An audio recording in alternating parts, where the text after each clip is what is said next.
გისმენთ.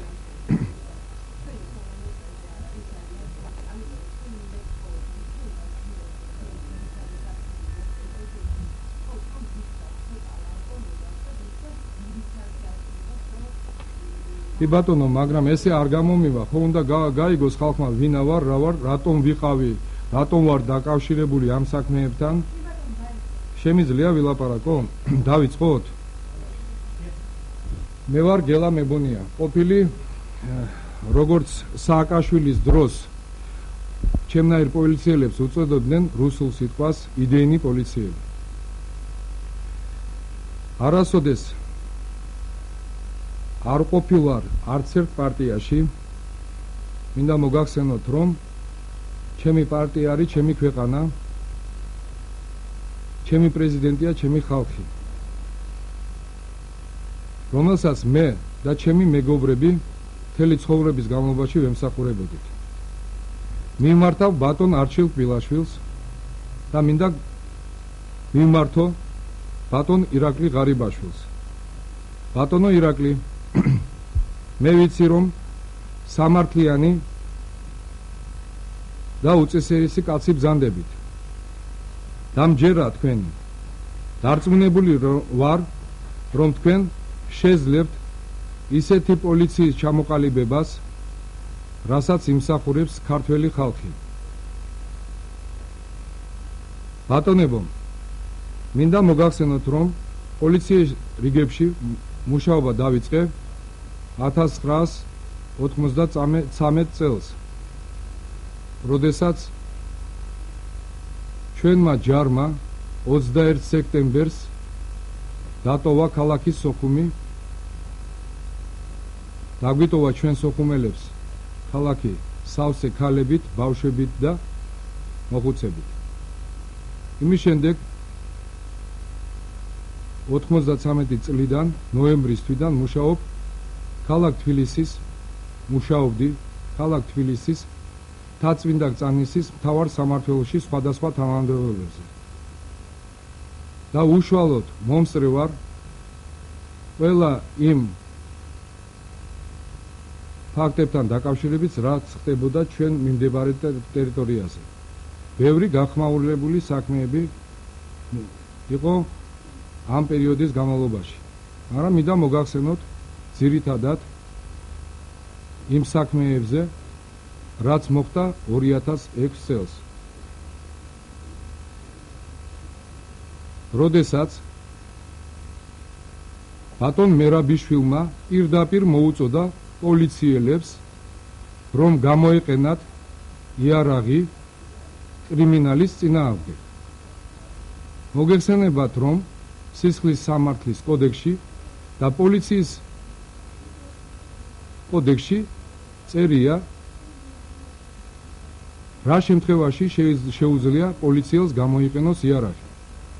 სხვა დანარჩენი შემთხვევები არის კანონის დარღვევა, რაც ისჯება სისხლის სამართლის კოდექსით. ბატონო არჩილ, მე გააძლევ თქვენ პირველ ჩვენებას ვაზაგაშვილის საქმეებთან დაკავშირებით. ჩათვალეთ ეს ინტერვიუ ჩემი ჩვენებად, მე აქედან მოვდივარ პირდაპირ თქვენთან და ოფიციალურად გაძლევთ ამ ჩვენებას. მოგეხსენებათ 20 თებერვალს ობიექტივის ეთერში გაზღერდა ახალი მასალები ვაზაგაშვილის საქმეებთან დაკავშირებით. ეს მასალები ძალიან იოლად შეიძლება დავადგინოთ, ვინ მიაწვდინა ობიექტივს.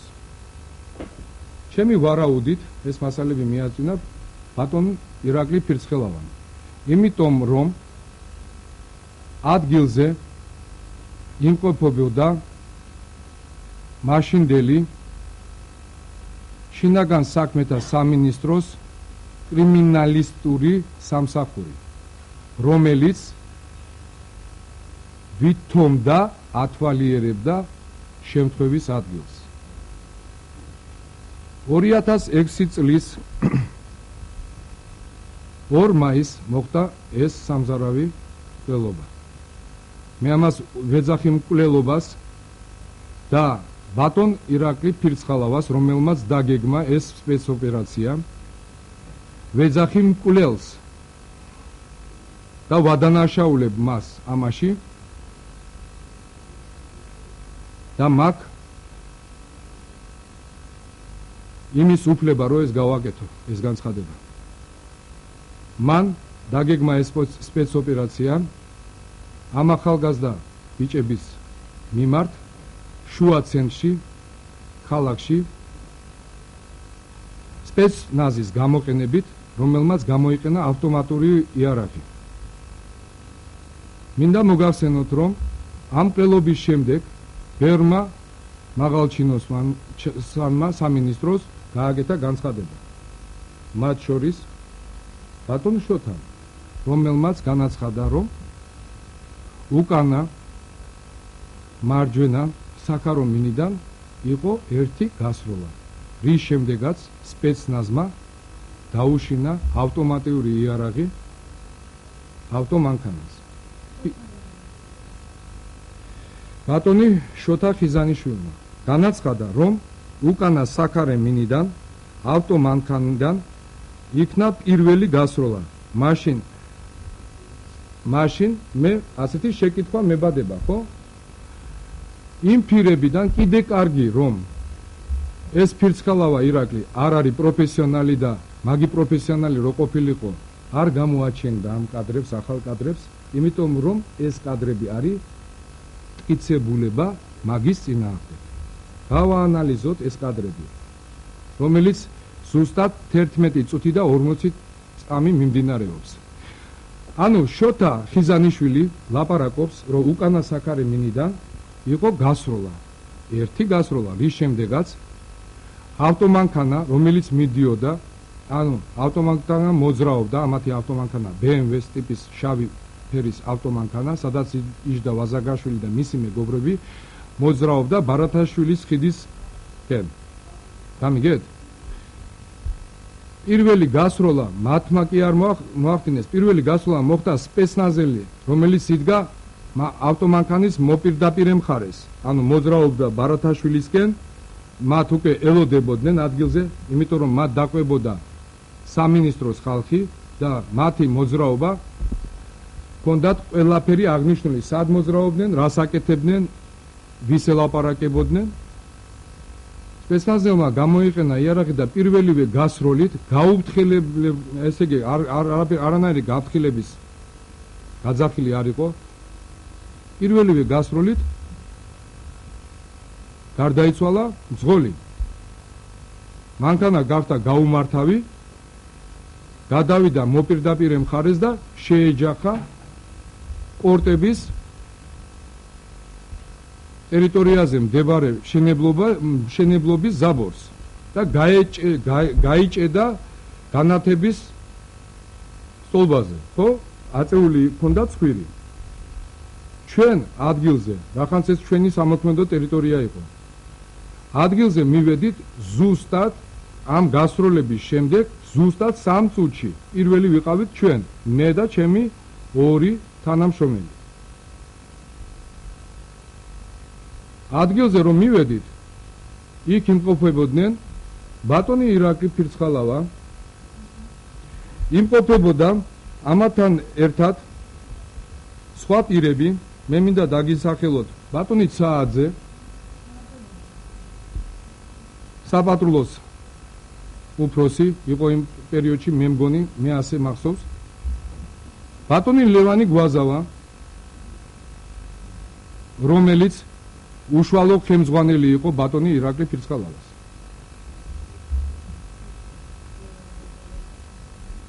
როდესაც მე მივედი და დავათვალიერე მანქანა, ვნახე რაში იყო საქმე, ჩვენ როგორც ადგილობრივ კრიმინალურ პოლიციას გვეკუთვნის შემთხვევის ადგილის პერიმეტრის დაცვა, რაც მე გავაკეთე, მოვახსენე ჩემ სამმართველოს უფროს აღნიშნულზე და მან მიბრძანა პერიმეტრი დამეცვა.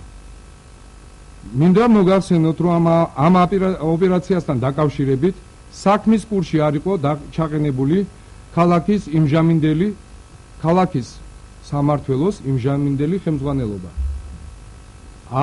არანაირი ინფორმაცია არ გაგვაჩნდა ჩვენ თაცმიდა კრწანისის სამმართველოში.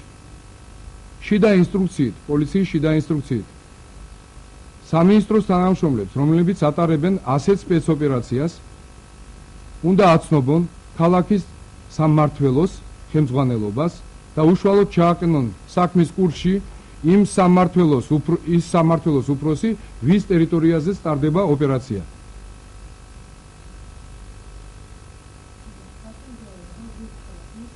უშუალოდ მოგახსენებთ ახლა ფაქტთან დაკავშირებით. აი ახლა დიდი შეცდომა გააკეთა ბატონ ირაკლი ფირცხალამ, რო თქვა, რომ მას მე იქ არ უნახევარ. არსებობს მეცხრე არხის კადრები, სადაც შანს რომ მე იქ ვარ, ჩემ ბიჭებთან ერთად ვიცავ პერიმეტრს. და მქონდა ძალიან დიდი ზეწოლის ქვეშ და სიტყვიერი ლანძღვის ქვეშ ლაპარაკი სამინისტროს ხალხთან.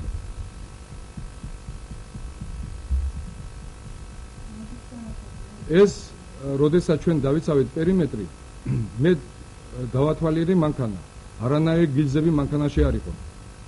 გასროლილი გილზა არც წინა მხარეს სალონის, არც უკანა მხარეს არ იყო. ნახოთ ის კადრები, რომელიც გაავრცელა ირაკლი ფირცხალავამ, რომელიც მიაწოდა ერთ-ერთი ადამიანის ხელით ობიექტივს. იქ ჩანს, რომ უკანა სავარძელზე დევს მაკაროვის პისტოლეტი, საიდანაც მათი ჩვენებებით არის გასროლა ერთი მოხდენილი. კრიმინალურ პოლიციას, კრიმინალისტებს ამოღებული აქვს წინა მგზავრის ფეხების ქვეშ 3 მაკაროვის გილზა. ვანგარიშობ, ხო მათემატიკა ყველამ იცით. სავარძლების შორის დევს ქუდი, სადაც დევს 2 გასროლილი მაკაროვის ტყვია. ეს არის 5 ტყვია. უკანა სავარძლის ქვეშ ამოიღეს 4 გასროლილი მაკაროვის ტყვია, ანუ 9 ტყვია. შემდეგ კრიმინალისტს ამოაქვს ეს მაკაროვი ამოაქვს ამოღებას ატარებს კრიმინალისტი, აცლის ჭიც მაკაროვს და აჩვენებს, რომ ჭიცში დევს კიდე 3 ტყვია. რო დავიანგარიშოთ, გამოდის 12 ტყვია. მაკაროვის ჭიცში ჩადის 8 ტყვია. თქვათ, რომ 1 ტყვია იყო კიდო გულაში. ეს პირველი ტყვია, ეს პირველი ტყვილი ბატონო ირაკლი ფირცხალავა. ეს იმას ნიშნავს, რომ თქვენი გილზები მოიტანეთ. ეს ერთი. მე ვლაპარაკობ, რომ მე მაკაროვი იქ არ მინახია. მე იქ ვნახე ჩეზე, რომელიც ედო მძღოლ ზურს უკან და ვნახე ვალტერი, რომელიც შეგნებულად იმ კადრებში კრიმინალისტებმა ამოიღეს და ვაზნები არ უნახიათ, როგორც ანახეს მაკაროვის ვაზნა ისე. მიხდით?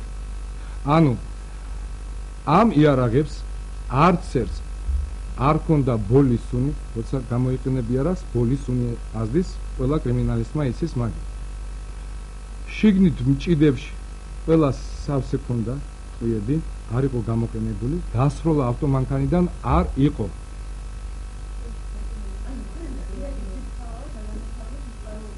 მე ირაკლი ფირცხალავას, რომელმაც დაგეგმა ეს ოპერაცია, ვადანაშაულებ ვაზაგაშვილის და იქ მყოფ ალექსანდრე ხუბულოვის ბუბა ფუთურიძე,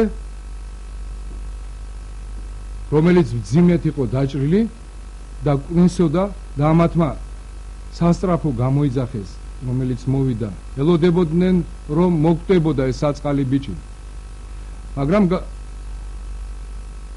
ისე მოხდა, რომ სასტრაფო რატომღაც უცბად კი არ მოვიდა ადგილზე, სასტრაფო მოვიდა 1:15-20 წუთის შემდეგ. სასტრაფო იქვე გვერდზე იყო. მე ვადანაშაულებ კლუბაში ამ პიროვნებას. ეს ჩემი საქმე არ არის, უკვე სხვა პირები იქ როგორ მონაწილეობენ ამაში, ამას გენერალური პროკურატურა გაარკვევს. ერთადერთი მინდა გითხრათ, რომ ეს არის პირველი ჩვენება, რომელიც მე მივეცი ვაზაგაშვილს. მეორე ჩვენებას მე მივეცე გენერალურ პროკურატურას ბატონ არჩილ პილაშვილს გირგვლიანის საქმესთან დაკავშირებით. ბატონო არჩილ, მოგმართავ თქვენ და ეს ჩემი ინტერვიუ ჩათვალეთ ჩვენებად.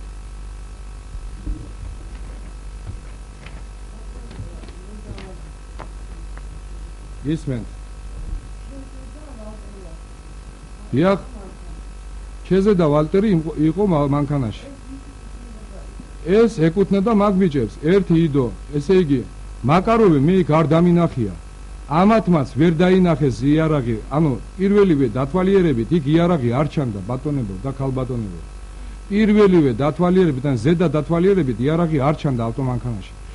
იმიტომ დაპანიკდნენ ესენი, რომ გამოიყენეს ცეცხლსასროლი იარაღი შუადღეს, მზისით, დღისით 2 საათზე, სადაც დადის საქართველოს მოქალაქეობა, მოძრაობს ტრანსპორტი, კიდე კაი ვინმე რომ არ მოკლეს. მაკაროვი საერთოდ არ მინახია. მე უთხარი კაცო, მე პირდაპირ უთხარი მათ, მანქანას არ მიეკაროთ, უნდა მოვიდეს, რახანს მოხდა ჩვენ ტერიტორიაზე, უნდა მოსულიყო ქალაქის სამმართველოს კრიმინალისტური სამსახურის თანამშრომლები. მაგრამ ისინი არ იყვნენ გამოძახებული, მოვიდნენ. მე ჩემი აზრით ასე ვფიქრობ, რომ მე არც ერთს არ ვიცნობდი კრიმინალისტებს, ვინც მოვიდა. მოვიდნენ სამინისტრო, ანუ შინაგან საქმეთა სამინისტროს აქვს თავისი კრიმინალისტური სამსახური. ქალაქის სამმართველოს ყავს თავისი კრიმინალისტური სამსახური. მაგრამ რახანს ეს შემთხვევა მოხდა ქალაქ თბილისში, მთაწმინდა წაინსის რაიონში, სისხლის სამართლის საქმე უნდა აღზრულიყო ჩვენთან ამ ფაქტთან დაკავშირებით და ამ ფაქტთან დაკავშირებით ადგილის დათვალიერება, შემთხვევის ადგილის დათვალიერება უნდა მოეხდინა ქალაქ თბილისის კრიმინალისტური სამსახურის თანამშრომლებს, რაც არ მოხდა. კი ბატონო, ბატონ გირგვლიან, სანდრო გირგვლიანთან დაკავშირებით მინდა მოგახსენოთ, რომ ეს მკვლელობები თბილისში დაიწყო იმის შემდეგ, რაც ბატონ, როგორც მოგახსენეთ, ბატონ ივანე მერაბიშვილმა მიმართა პოლიციელებს, რომ თბილისი გავხადოთ ჩიკაგოდ. ანუ გამოვიყენოთ ყველას მიმართ, კრიმინალების მიმართ იარაღი. არ შეიძლება ბატონო ჩემო გამოყენება იარაღი, იმიტომ რომ ის კრიმინალია, მაგრამ მაგასაც თავისი უფლებები აქვს. მინდა მოგახსენოთ ბატონო არჩილ, შემდეგი 28 იანვარს მე ვიყავი მორიგე ჯგუფში ჩემ თანამშრომლებთან ერთად და ვიმყოფებოდი ქალაქ თბილისის მთაწმინდა წაინსის მთავარ სამმართველოში. დაახლოებით დილის 7 საათზე, ზუსტად არ მახსოვს, ჩვენ დაგვირეკეს წაინსის ქვეგანყოფილებიდან, სადაც იმყოფებოდა ვინმე ბუხაიძე.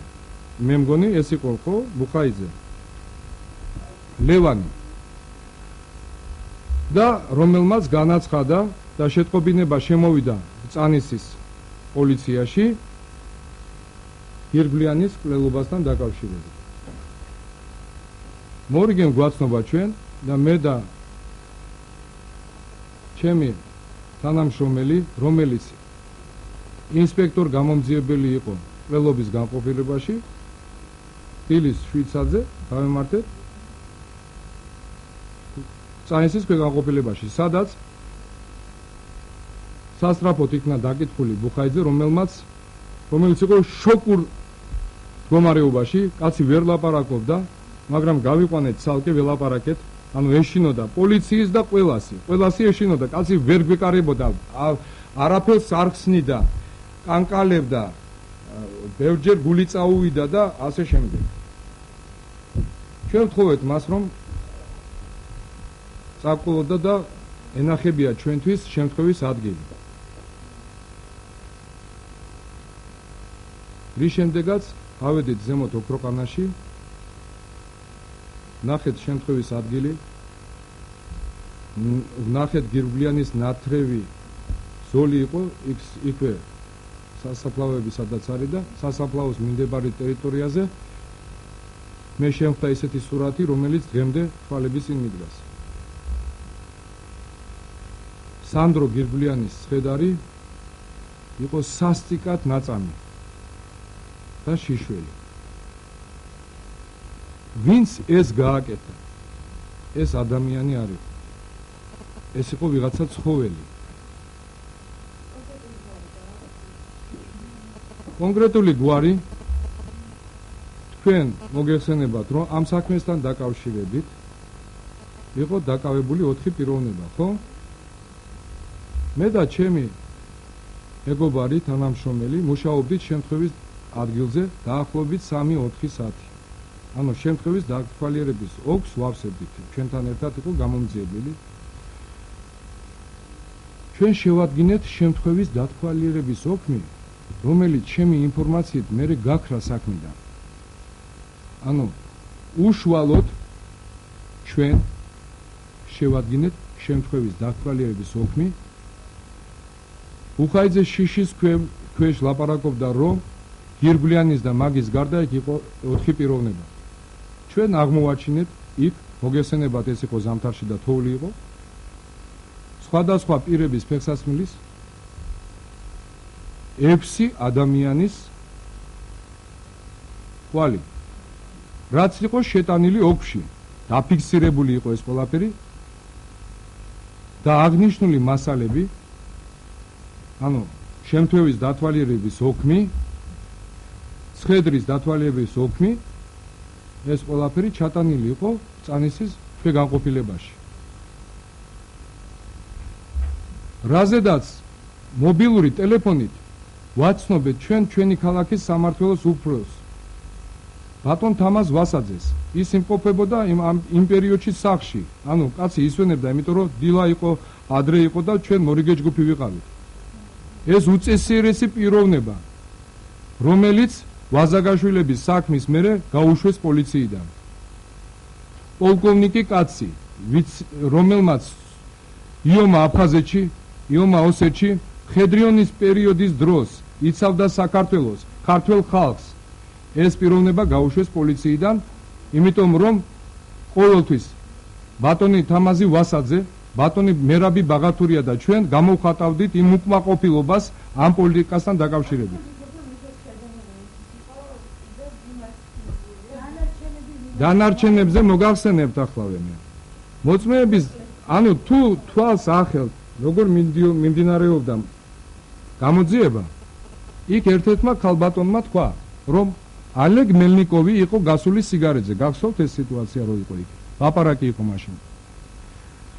სუპერმარკეტშიო ვერ ვიყიდეო სიგარეტი და სხვაგან წავედიო. სუპერმარკეტში მაგი კამერაში საერთოდ არ ჩანს და ის იყო ასული იქ მეორე პიროვნებასთან ერთად. ადგილზე იყო იქ. ის ოქმი, შემთხვევის დათვალიერების ოქმი, რო ყოფილიყო დღესდღეობით საქმეში, გაირკვეოდა ყველაფერი. ანუ 6 ადამიანი იყო გირგვლიანის და ამ ბუხაიძის გარდა იქ. სასტიკად იყო ნაწამი გირგვლიანის ცხედარი, სასტიკად, თქვენ ვერ წარმოიდგენთ.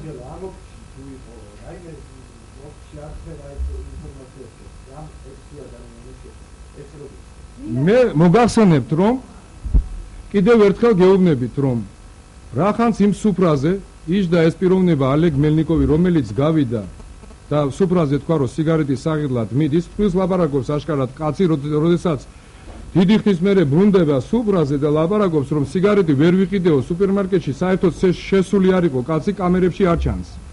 ასული იყო იქ ზემოთ. ეს ფირის მაშინ დაფიქსირებული იყო. ჩვენმა ინსპექტორ გამომძიებელმა, რომელიც დღესდღეობით არის უძლიერესი ოპერი კრიმინალისტი, გააკეთა ყველაფერი, ყველა მასალები ამოიღე.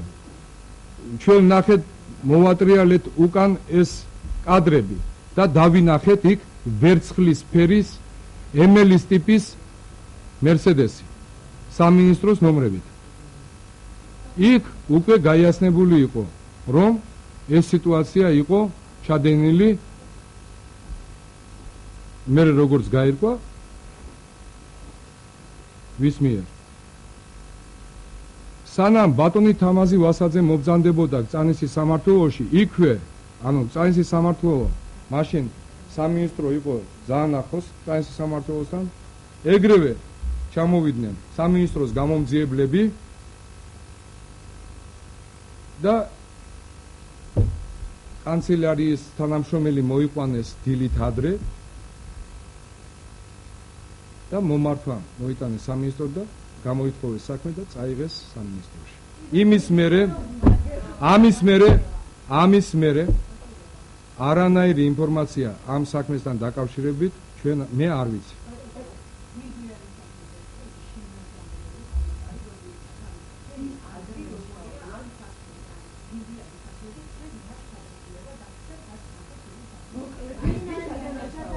გირგლიანის საქმესთან დაკავშირებით მე პირადად შემიძლია გითხრათ ჩემი აზრი. ბატონი ვანო მერაბიშვილი იყო იმავე დღეს საქმის კურსში. ეს ვიცი მე, ნათქვამი არის, იქ იყო ლაპარაკები.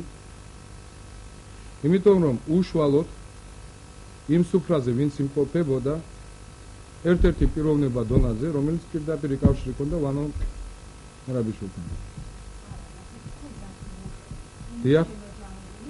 შემაჯამებელი მოკლედ მინდა გითხრათ, რომ ბატონი მელნიკოვი უნდა იყოს დაპატიმრებული და მე მაგ ეჭვი, რომ იქ იყო ასული კიდო კონსტიტუციური უსაფრთხოების დეპარტამენტის უფროსი, იმჟამინდელი, ანუ მელნიკოვის უფროსი, ბატონი დათა ახალაია. შემთხვევის შემდეგ არა. შემთხვევის პროცესში იყოფოდა 6 ადამიანის კვალი იყო ადგილზე.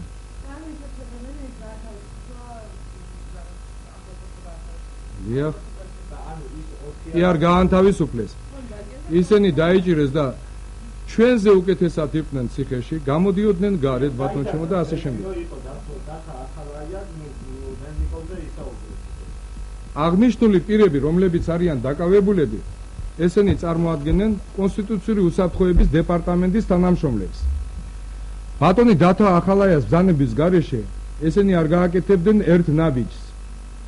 ბატონი მელნიკოვი ბრძანდებოდა ბატონი დათა ახალაიას პირველი მოადგილე. ანუ თქვენ როგორ ფიქრობთ?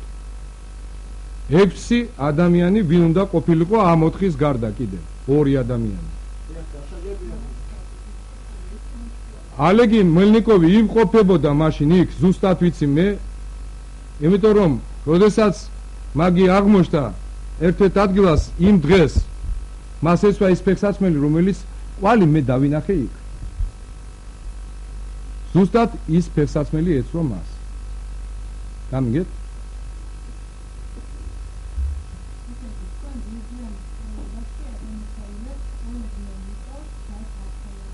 დიახ.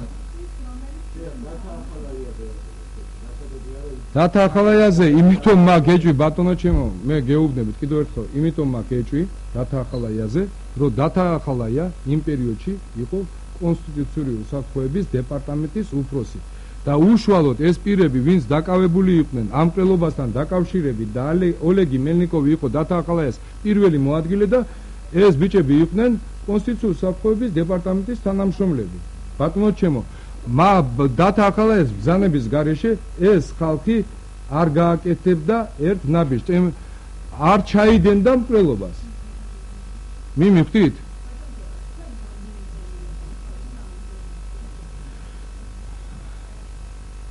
ბოლო წერტილი იყო დასმული ჩემი პოლიციაში თანამშრომლობის, ანუ მე წავედი პოლიციიდან 2007 წლის სექტემბერში.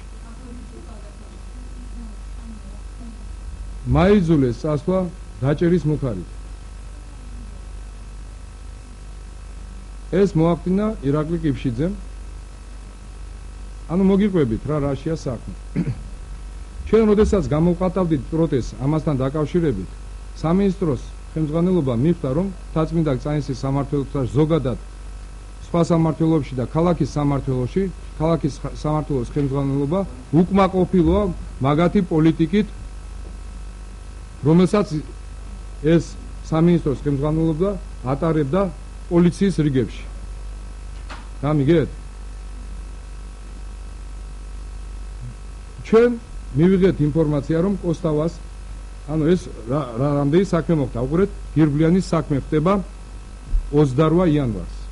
შემდეგ რობაქიძის საქმე ხდება, შემდეგ ვაზაგაშვილის საქმე ხდება.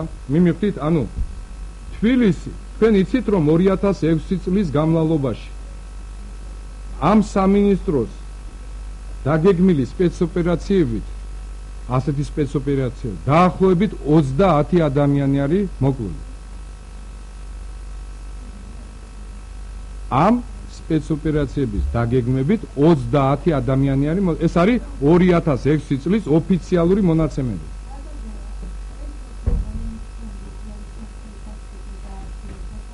მე არ დამიდგენია, ეს ოქმი დაიწერა გირგვლიანის შემთხვევის ადგილის დათვალიერების დროს ინსპექტორ გამომძიებლის, რომელიც მუშაობდა მკვლელობის განყოფილებაში.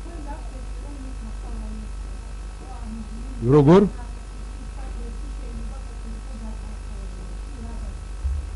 კიდევ ერთხელ ვაძლევ ჩვენებას, ვლაპარაკობ მე. ეს არის ჩემი ვარაუდი. მე ვფიქრობ ასე, რომ რახანს კონსტიტუციური უსაფრთხოების თანამშრომლები იყვნენ იქ,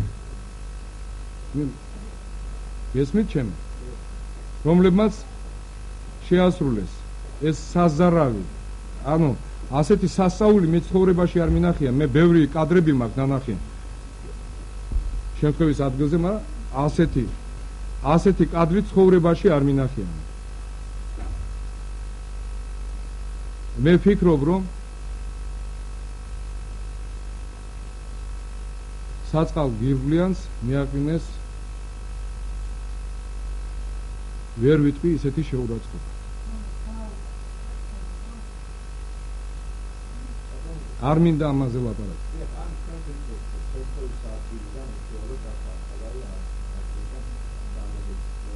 შეიძლება ვინმე სხვა იყო, მაგრამ მითითება, მიცემული და ბრძანება ამათი აყვანის, ამათი ზემოთ აქვეყანაში წაყვანის, მაგის გარეშე ეს პირები არ გააკეთებდნენ ამას.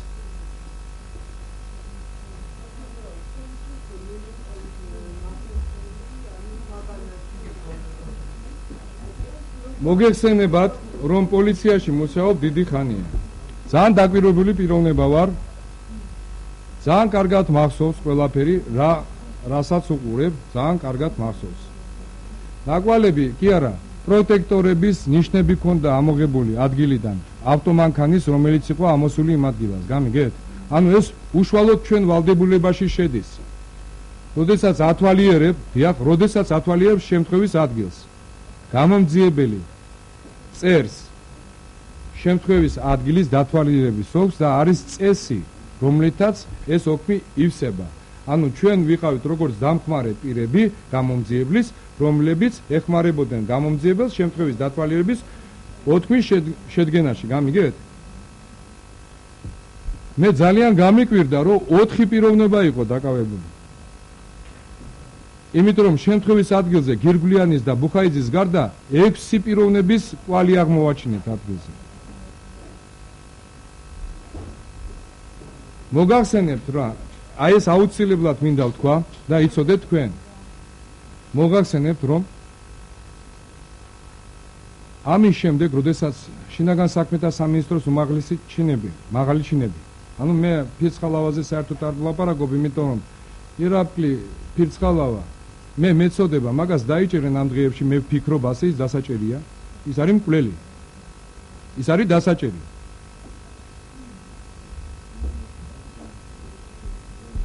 მოგახსენებთ, რომ ის პირები, ვინც უშუალოდ ავალებდა ამ ფირცხალავას, ამ ოპერაციების ჩატარებას, ისინიც დასადგენი არიან და იმათმა ჩაიდინეს შემდეგი.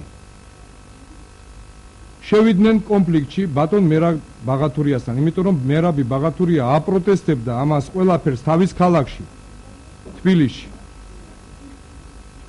მოხსნეს ყველა სამმართველოს უფროსები, რომელიც ხაზს უჭერდა ქალაქ თბილისში მერაბ ბაღათურიას.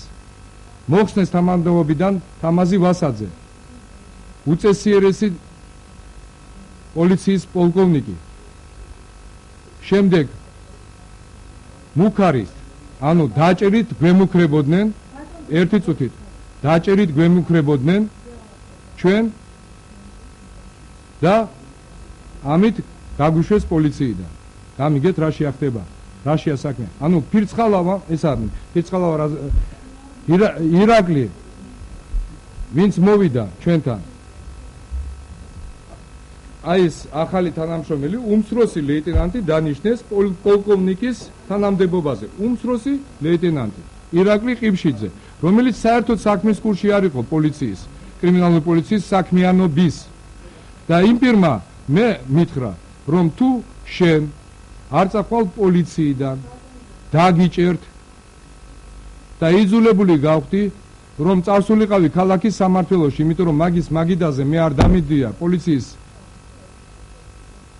წიგნაკი, წავიღე ქალაქის სამმართველოში და დავუტოვე მან. და წავედი პოლიციიდან საერთოდ.